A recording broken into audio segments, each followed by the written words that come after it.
If you have ever been told that love has to make sense on paper before it can make sense in your heart, stay with me until the very end of this story, because what happened to Simone Carter will make you question everything you think you know about money, pride, and the quiet men the world overlooks. Before we start, if stories like this move you, hit that like button and subscribe, because you do not want to miss where this one goes. Simone Carter was 27 years old, the morning she signed her name on a marriage license she never wanted, in a courthouse that smelled of old paper and floor wax, across from a man she had met exactly twice. Her hand shook so badly that the clerk had to steady the pen against the line. Tears fell onto the paper before the ink had even dried, blurring the C in Carter into something that looked like it was already trying to disappear. She was not crying because the man beside her was cruel. She was crying because her whole life had been decided in a conference room she was never invited into by people who called it love and meant survival. 3 weeks earlier, her mother, Delphine, had sat her down at their small kitchen table in a still voice that trembled with something Simone had never heard from her before.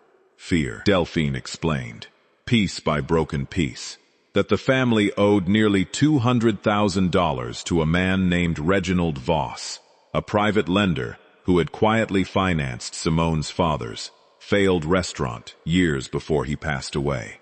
Voss had waited patiently, the way predators wait, and now he wanted his money, plus interest, that had multiplied like a disease. He was prepared to take the house, the small bit of savings, everything, unless. There was always an unless with men like Voss. He had a business associate, he said, a widower who needed a wife, for reasons Voss did not bother to explain, and if Simone agreed to marry him, the debt would vanish like it was never written. Simone had wanted to scream that people were not currency, that her life was not a bargaining chip to erase her father's mistakes. But she had watched her mother's hands shake around a cup of cold tea, had seen the eviction notice folded so many times it had gone soft at the creases, and she understood, the way daughters understand, that some sacrifices are made quietly, without applause, because someone has to hold the family together even when it costs them everything. The man's name was Marcus Bennett. Voss described him dismissively, almost with contempt, as a single father, a black man raising a little girl alone, who worked long hours doing something in logistics and lived in a modest brick house on the unglamorous side of town. Voss made it sound like Simone was being handed down to someone beneath her, a favor she should be grateful for despite the humiliation. Simone did not know, not yet, that the disdain in Voss's Merle's voice was the first clue in a story that would eventually swallow him whole. That night, Simone barely slept. She lay staring at the water stain on her bedroom ceiling, the same stain that had been there since she was a teenager, and tried to picture the rest of her life folding itself around a stranger's grief and a stranger's child. She thought about the plans she used to have, the small dream of one day running her own event planning company, the boyfriend she had quietly stopped answering calls from, because how could she explain any of this to someone who still believed in ordinary love? She thought about her father, gone 4 years now, and how the restaurant he had poured his savings into had been supposed to be their family's rise, not its ruin. Grief has a strange way of compounding interest of its own, she thought, long after the money is gone. Her mother found her in the kitchen at dawn, eyes red, and for a moment neither of them said anything. Delphine finally broke the silence with a whisper that cracked in the middle. "I would rather lose the house than lose you, Simone. Tell me to stop this, and I will stop it right now. I promise you, I will find another way." Simone had reached across the table and taken her mother's hand, the same hand that had packed her school lunches and braided her hair every Sunday for 18 years, and said the only thing that felt true, "You didn't put us here, Mama. Daddy's trust in the wrong people put us here. Let me be the one who fixes it this time." It was not forgiveness exactly, not yet, but it was the beginning of it. The first time Simone saw Marcus in person, She almost did not believe this was the man who was supposed to save her family. He was tall, broad-shouldered, with deep, warm brown skin, and a short, neat fade. Dressed in a plain gray t-shirt and worn jeans, sleeves pushed up over forearms that looked like they belonged to someone who worked with his hands. He did not look like a man buying a wife. He looked tired, guarded, and strangely gentle, the way people become when grief has visited their house and never fully left. Beside him stood a little girl of about 6, her hair in 2 neat puffs tied with yellow ribbons, clutching his leg and studying Simone with the unfiltered curiosity only children have. Her name was Zuri. She would later become the reason Simone stopped resenting the marriage altogether. "I know this isn't what either of us wanted," Marcus had said quietly, his voice low and careful, as though he had rehearsed the words so they would not come out wrong. "I'm not asking you to love me. I'm asking you to let my daughter believe, for a little while, that she has a mother again. That's all I need from this. Everything else, we figure out as we go." Simone had expected arrogance from a man who could apparently write off a stranger's family debt without blinking. Instead, she found humility, and it confused her more than cruelty would have. She told herself it did not matter. A transaction was a transaction, however softly it was spoken. Their wedding was small, almost apologetic in its size. A courthouse ceremony. A folding table lunch afterward at a diner 2 blocks away.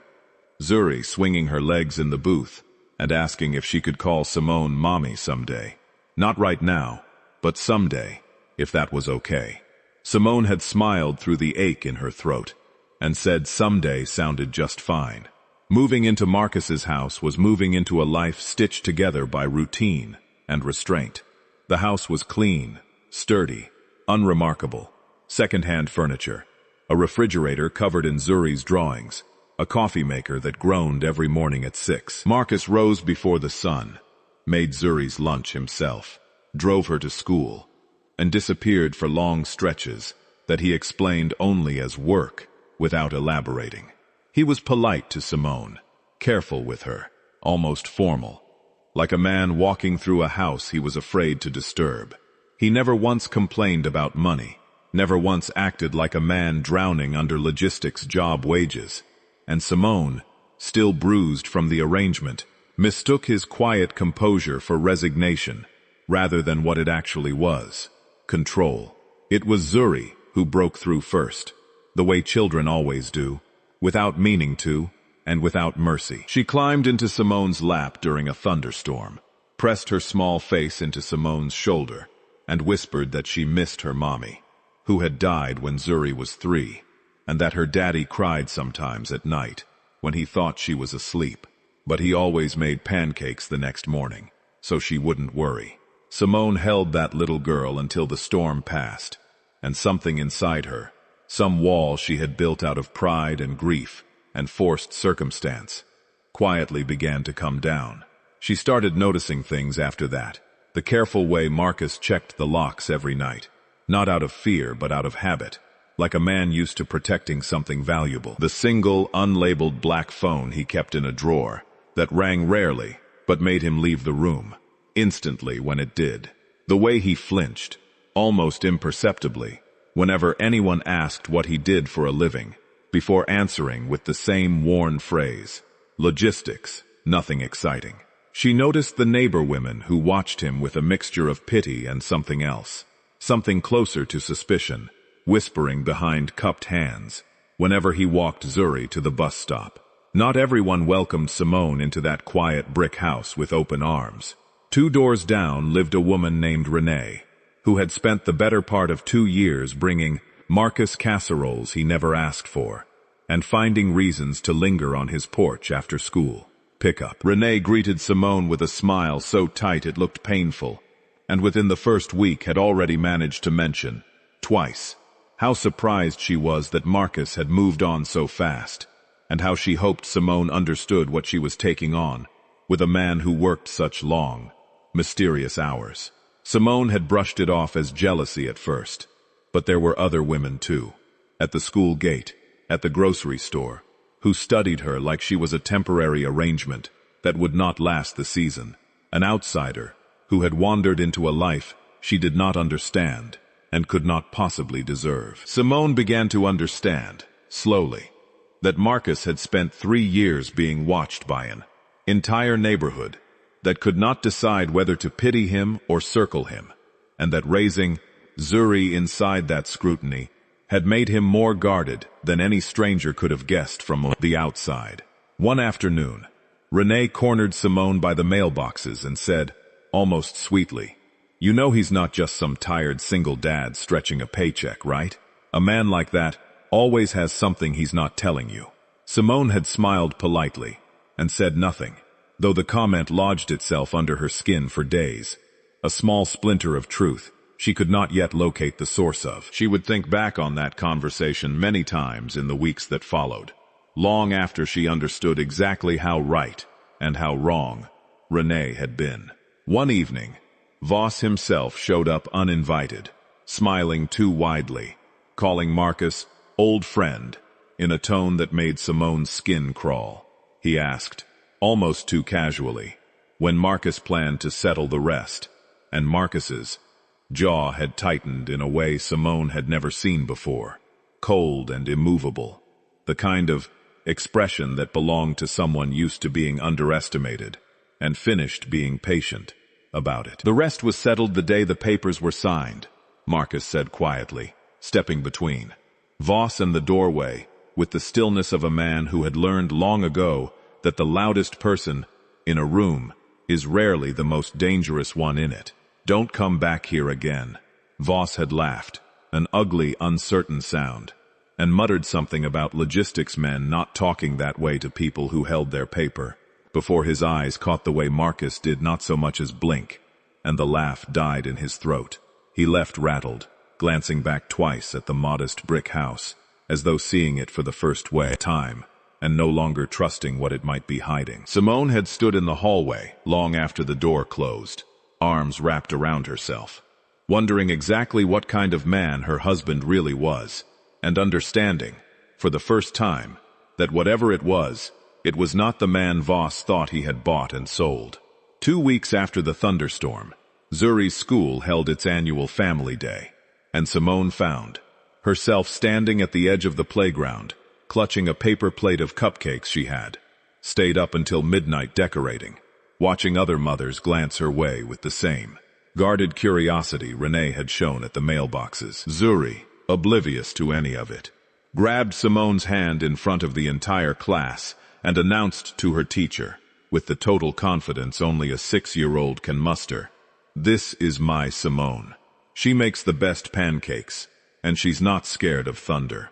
Something about being claimed so plainly, so publicly, by a child who owed her nothing, undid Simone right there on the blacktop.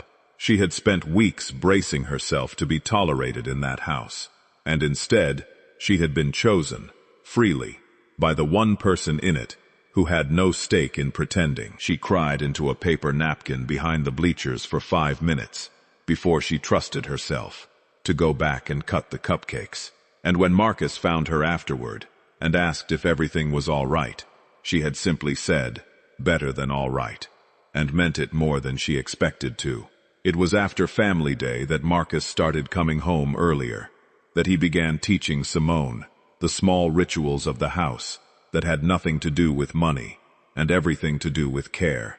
Which cabinet held Zuri's favorite bowl, how she liked her eggs, the particular way she needed to be talked down from a nightmare without being made to feel silly for having one. Simone learned the rhythm of a family she had not built, but was slowly, unmistakably becoming part of, one folded load of laundry and one bedtime story at a time.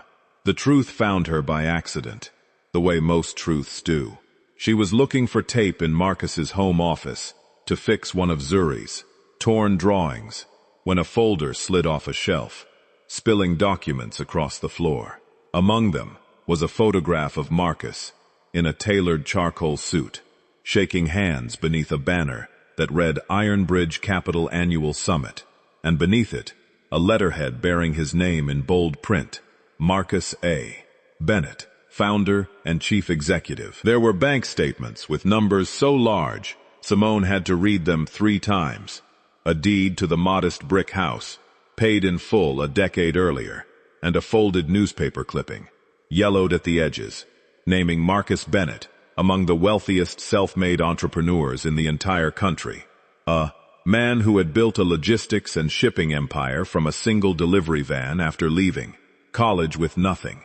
Simone sat on the office floor for a long time, papers scattered around her like evidence at a crime scene.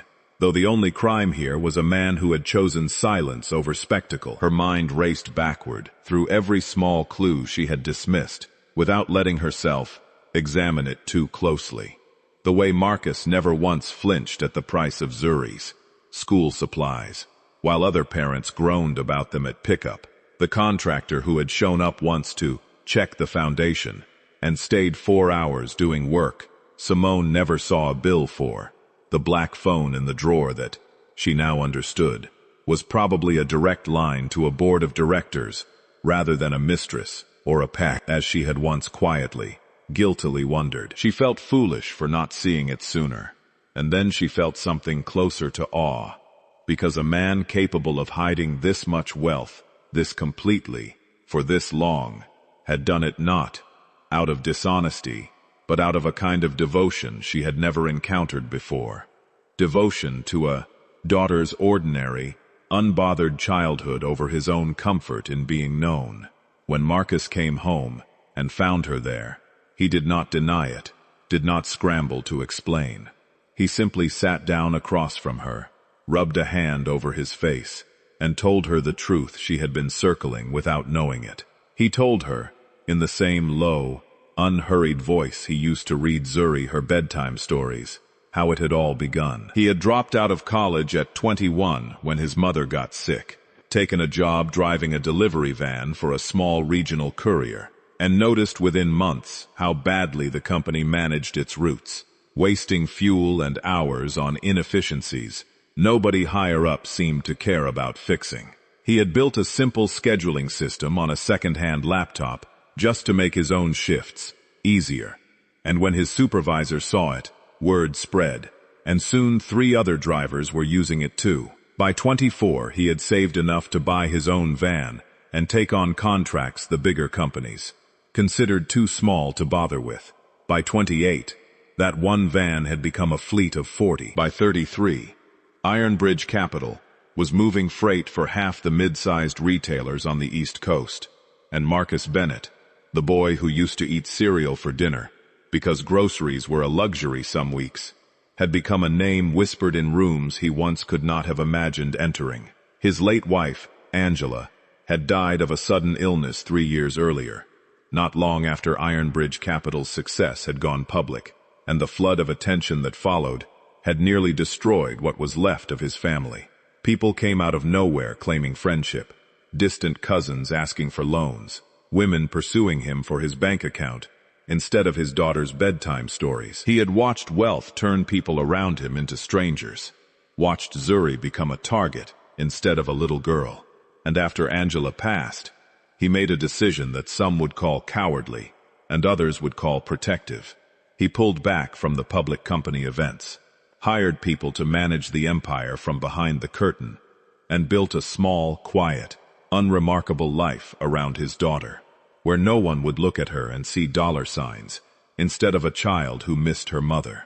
"Voss doesn't know who I really am," Marcus admitted. "He thinks he found some desperate widower drowning in logistics debt, looking for a convenient wife, and I let him believe it, because I needed someone who would come into this marriage for Merrick, reasons that had nothing to do with my money. I know that's not fair to you. I know I used your family's situation, and I'm not proud of that. But I needed to know that if someone ever loved this family, it would be because of Zuri and me, not because of Ironbridge." Simone should have been angrier than she was. Instead, sitting there in the golden evening light of that unremarkable little office, she felt something shift permanently inside her chest. Not because he was rich, but because he had chosen, deliberately, painfully, to live small, so his daughter could grow up whole. That was not the story Voss had sold her. That was not the story anyone had sold her. That was simply the truth of a man who had learned the hard way that money could buy silence, but never safety, and had decided his daughter deserved safety above everything else. The unraveling of Reginald Voss came fast, once Marcus stopped protecting him with his silence. Voss had spent years quietly leveraging desperate families exactly like Simone's, disguising predatory loans as neighborly favors, and Marcus, once he understood Voss was still circling Simone's mother for more money behind their backs, brought the full and considerable weight of Ironbridge Capital's legal division down on him. Within weeks, Voss's lending operation was under investigation, his assets frozen, and the debt that had once threatened to swallow the Carter family whole was not only erased, it was proven, in writing, to have been built on falsified interest calculations from the very beginning.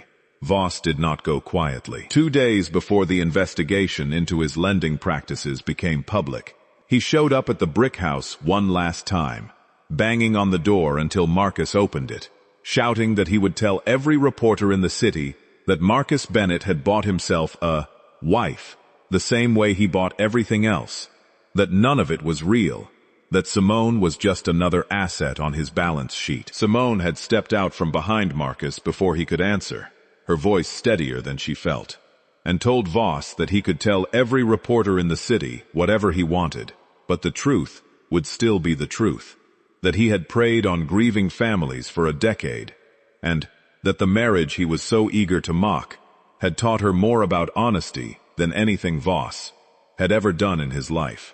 Voss left that day and did not come back. 3 weeks later, his accounts were frozen, his license to lend revoked, and 2 of his other victims came forward once they saw that a man like Marcus Bennett was finally willing to stand against him publicly. The final turning point came at the Ironbridge Capital annual charity gala, the first public event Marcus had attended in 3 years. The ballroom was lit in soft gold, string lights threaded across the ceiling, like something out of a dream Simone had never let herself have. And for the first time since the courthouse, she felt genuinely nervous, smoothing the fabric of her gown as Marcus laced his fingers through hers at the bottom of the marble staircase. "You don't have to do this," he murmured, giving her one last way out. "I want to," she said, and meant it completely. Simone stood beside him at the top of that staircase in a midnight blue gown, her hand trembling in his, cameras flashing, whispers rippling through the crowd as people realized the elusive founder had finally reappeared, and beside him, a woman no one recognized. Marcus did not hide behind a prepared statement. He stepped up to the microphone, and for a long moment, the entire ballroom fell silent, waiting. He stood in front of hundreds of investors, employees, and reporters, and told them plainly that he had built Ironbridge from nothing, one delivery van and one sleepless night at a time, that he had lost his wife and nearly lost himself in the years after, and that he had spent 3 years rebuilding a family in quiet, ordinary rooms most of them would never see, because ordinary rooms were where his daughter had learned to feel safe again. "Some of you have wondered for 3 years why I disappeared," he said, his voice carrying clearly across the room.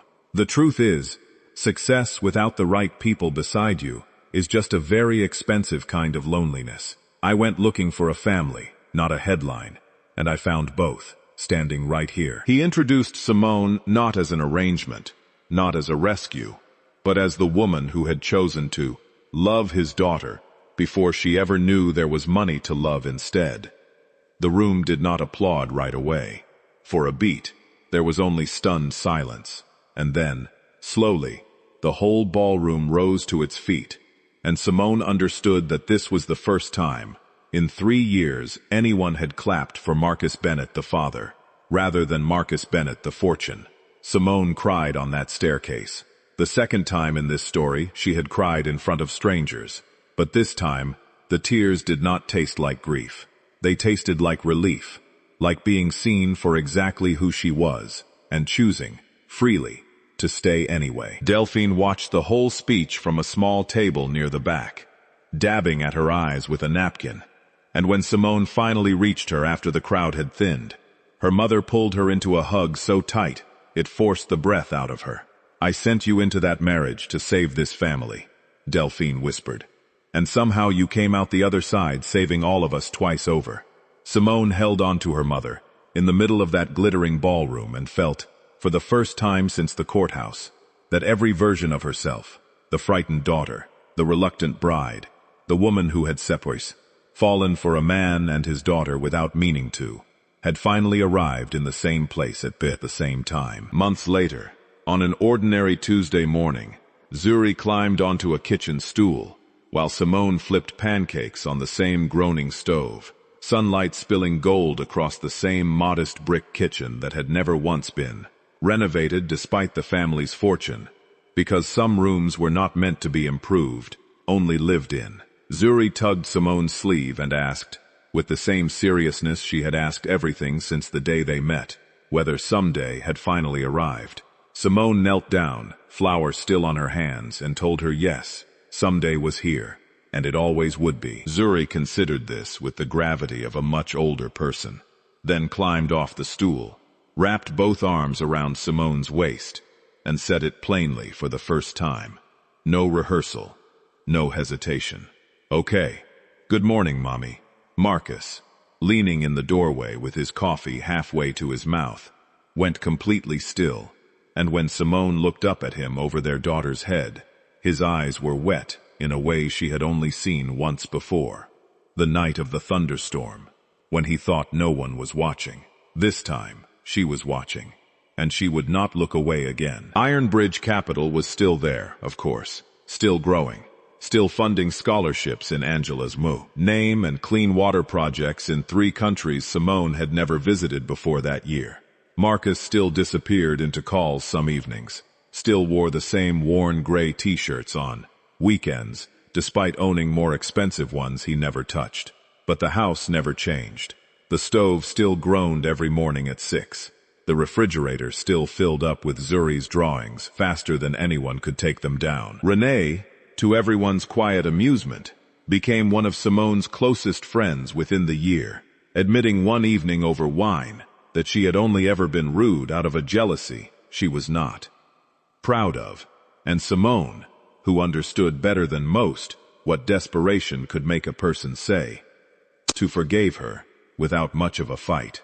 What began as a forced marriage built on debt and desperation became something neither Simone nor Marcus had dared to hope for, a family built not on the fortune hiding in a folder, but on pancakes at 6 in the morning, thunderstorms shared on a couch, and a man who understood that the truest wealth was never something you could put in a bank. If this story reminded you that the richest people are sometimes the quietest ones, and that real love is chosen long before it is explained, let us know in the comments.